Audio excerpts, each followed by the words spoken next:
আন্তর্জাতিক জলসীমায় অনুপ্রবেশের অভিযোগে বাংলাদেশি ট্রলারসহ ২৪ জেলেকে ধরে নিয়ে গেছে ভারতের কোস্টগার্ড।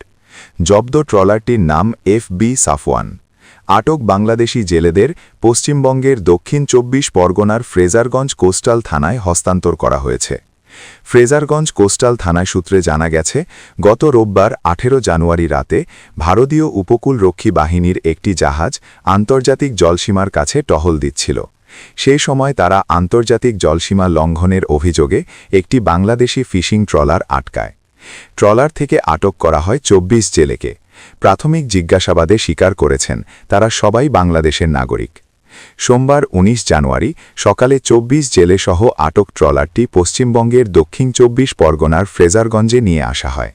পরে তাদের ফ্রেজারগঞ্জ কোস্টাল থানা পুলিশের হাতে তুলে দেওয়া হয়।